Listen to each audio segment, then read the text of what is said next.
So first of all, I'd like to apologise that I didn't manage to record whilst I was out during the liver MOT that I talked about in my last video. I didn't manage to get any sort of time to record, and it's a bit hard to record in public because I don't think I could be necessarily my true unfiltered self in public, and I've still got to keep I've got to keep learning on to ignore everything behind me. I'm still here in an empty house, recording these, but that's what it is. I'll just continue doing that at the moment. Today is a bad day, you can tell. I'm shaking there, but I thought I'd try and recap a little bit of what happened on Tuesday and whatnot. So, first of all, I was obviously brought into the building, which is the old part of the Queen Elizabeth Hospital, not the new part. And they've created a new transplant centre, which is a lot more open and a lot more spacious than what the old transplant centre used to be. The transplant centre used to be a very tiny, probably about the size of maybe half of the floor that I'm on right now. Very tiny, it's a very small little area, but now they've made it a very, very big open plan place, which I have to admit I really do like it. It's quite a nice design. I know this isn't necessarily to do anything to do with the liver itself, but I think that if you are able to have a nice space to be put in for the transplant centre, then I think that's kind of a good thing for all. I don't think there's a negative connotation for everything for that to happen, and it's much more. It allows people to see, like, not necessarily see dreary walls, which was kind of what it was last time. So I must admit I have to give that props. It was then I kind of realised, like, the moment of realisation hit where it was like, oh shit, this is happening again. And I didn't break, but I think that it's, I think that a lot came back to what I was thinking and feeling, and I was very, I, it was a bit daunting, and I already know what's going to happen. Obviously, I've been through this. I've lived through it. I've done it for 7 years now. But I think that in some respects, I know what's happening and I know what's coming up. But I also, it's a double-edged sword. Like, that I know that what's coming up, but I also do know what's coming up. So I know that, it's not all sunshine and rainbows, and it's horrible to kind of put that to people that the education, as it were, back when I had my transplant, was that within about 6 months I'd be back into a career or doing whatever I needed to do, and that is simply not true. I think a lot of what they did back then was wishful thinking. I'm not going to say they lied to me, but it was wishful thinking. You know, but thankfully I have kind of confronted that with the transplant coordinators, and they've said that the education is a lot more mixed. There's a lot more mental health talked about with it, which I think is absolutely paramount and essential. The last transplant, the last going through of transplant, there wasn't very much education on mental health. I mean, I've said it before and I'll say it again. Wasn't brought up with mental health being talked about and whatnot. I think that in the long run, it has helped me an awful lot. It's allowed me to go through so much without breaking or fully going down a very dark road than what it would have been if I would have been taught it. But I'm glad that they're going to be doing that. One of the transplant coordinators now, actually, she was a nurse at the time on the ward that I was on. I remember back in 2018 when I had the transplant, I was in a dark place one night, and I spoke to this lovely nurse at the time who I didn't know had a transplant. I didn't know. But it was arranged that she would come down to my room and talk to me for about an hour, and she was a lovely lady. I don't want to say her name, but now she is now a transplant coordinator with the QE. So I think that is a very good. I think that's a good idea.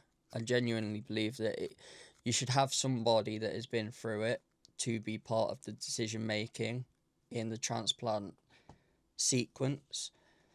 And I think that overall she'd do a very positive job. She was a very nice lady all the way back then, so she will no doubt be a really good influence throughout what she does now in her career. So yeah, that was kind of that sort of stuff was talked about.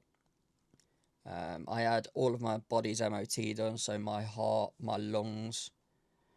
So I had a chest X-ray, a echogram, a ultrasound, and something else. I can't remember what the other thing was. I had 5 scans from 9:30 in the morning.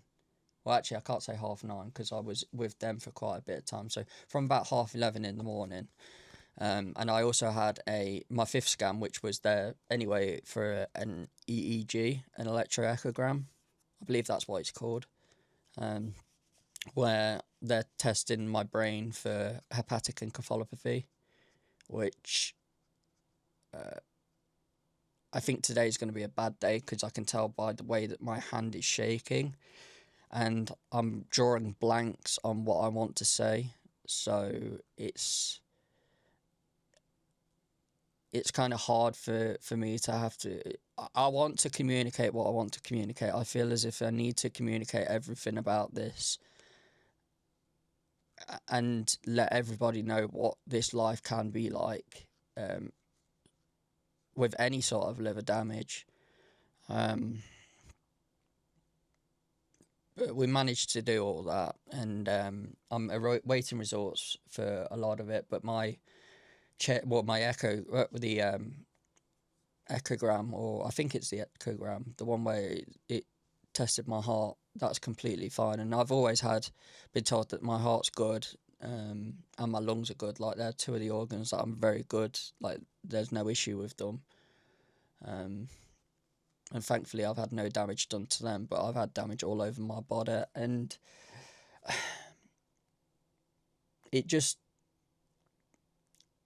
it's been a solemn couple of days.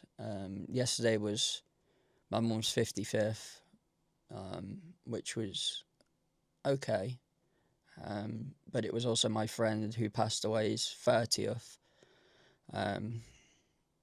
that I'll probably talk about one day in a video, but someone that meant an awful lot to me, who died December of 2023,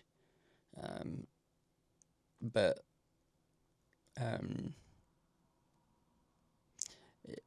I find it hard to record sometimes, especially on days like today where something's going on in my head and I can't figure out what's going on.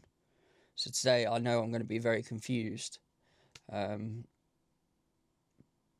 again, I want to show everybody the unfiltered side of what this illness is. I want you guys to see everything. This isn't a walk in the park. Not that anybody has claimed it to be. There are certain entities out there that do believe that, people can be as normal as they can with issues like this.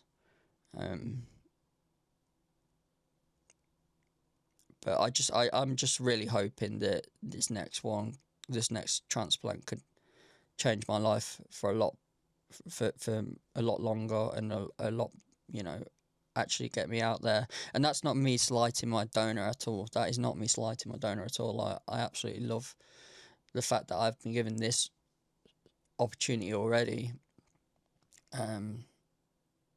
But again, what was discussed at the transplant meeting was that back then there was 100 maybe on the transplant list. Now it's doubled, and fighting for livers and stuff is it's a genuine gonna be, it's a Hunger Game, it's a survival. And I think that there's some things that I think people are a bit scared of with organ donation. Obviously people have seen Squid Games, a certain generation of people, including myself, and that is not how it's done. That's not how organ donation is done. That's not how organs are done.